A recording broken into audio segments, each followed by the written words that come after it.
अपनी नई भूमिका निभाना सीखिए। चुनौतियां क्या क्या है? हो सकता है कि एक पति मुखियापन की अपनी जिम्मेदारी निभाने में ढिलाई बरते, एक पत्नी को बिना सोचे समझे सुझाव देने की आदत हो। रांची में रहने वाले एक पति रामलाल की मिसाल लीजिए। वह कहता है, मेरे पापा परिवार से जुड़े कोई भी फैसले लेते वक्त मम्मी से कुछ नहीं पूछते थे, इसलिए शुरू शुरू में मैं भी अपने घर का एक तानाशाह था। चेन्नई की रहने वाली एक पत्नी डेबी का कहना है, मैं चाहती थी कि मेरे पति साफ सुथरे और बन ठन के रहे, लेकिन मेरे सब रोब झाड़ने से वे और भी जिद्दी बन जाते थे। पति क्या कर सकता है?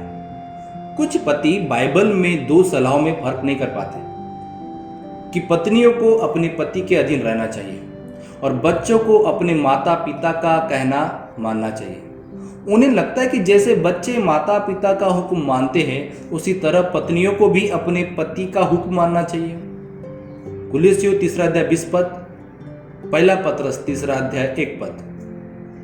बाइबल कहती है कि पति अपनी पत्नी से जुड़ा रहेगा और वे दोनों एक तन होंगे, लेकिन यही बात माँ बाप और बच्चों के बारे में नहीं कही गई है।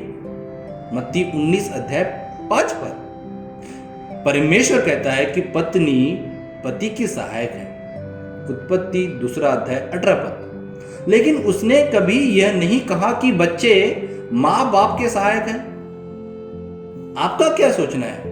अगर एक पति अपनी पत्नी के साथ इस तरह पेश आता है मानो वो एक बच्ची है, तो क्या वह शादी के इंतजाम का आदर कर रहा होगा? दरअसल परमेश्वर का वचन पतियों से गुजारिश करता है कि आप अपनी अपनी पत्नियों से उसी तरह से पेश आए जिस तरह यीशु मसीह मंडली के साथ पेश आता है। अगर आप चाहते कि आपकी पत्नी को आपका मुखियापन कबूल करने में आसानी हो, तो पहली बात, उससे ये उम्मीद मत कीजिए कि वह फौरन आपकी बात मान जाएगी और अधीनता दिखाने में उससे कोई भूल नहीं होगी। दूसरी बात, अपनी पत्नी से अपने शरीर के समान प्यार कीजिए, तब भी जब परेशानियां खड़ी होती है। इफिसियों 5 अध्याय 25 से 29 पद। पत्नी क्या कर सकती है?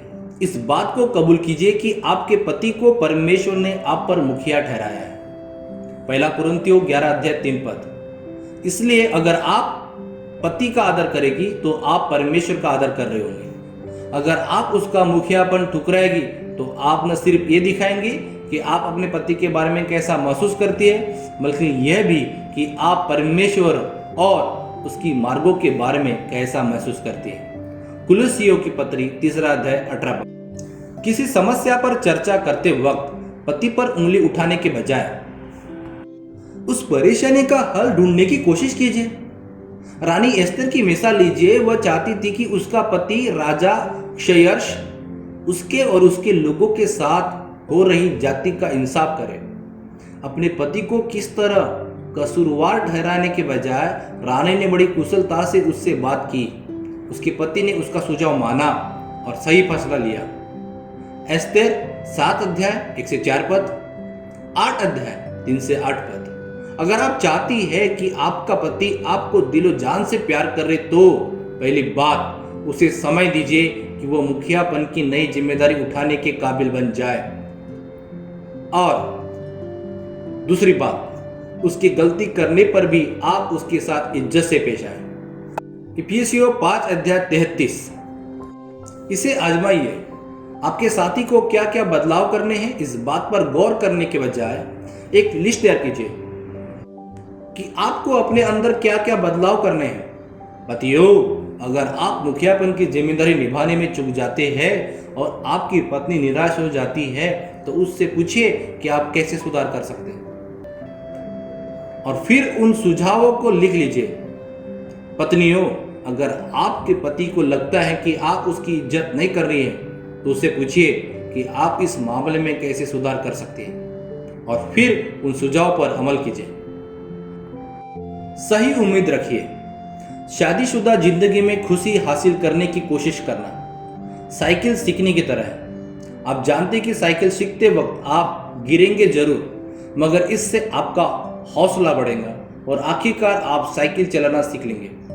उसी तरह शादीशुदा जिंदगी में तजुर्बा हासिल करते वक्त आपको अपनी उम्मीद करनी चाहिए कि आपसे गलतियां होंगी और आपको शर्मिंदा होना पड़ेगा, मगर आप जरूर कामयाब होंगे। माहौल को मजाकिया बनाए रखिए। अपने साथी की चिंताओं को गंभीरता से लीजिए, साथ ही अपनी गलतियों पर हंसना सीखिए। शादी के पहले साल अपनी साथियों को खुश करने के मौके ढूंढिए। व्यवस्था विवरण 24 अध्याय 5 पर। सबसे बढ़कर परमेश्वर के वचन का मार्गदर्शन लीजिए और उसके मुताबिक चलिए। अगर आप ऐसा करेंगे तो साल दर साल आपकी शादी का रिश्ता मजबूत होता जाएगा।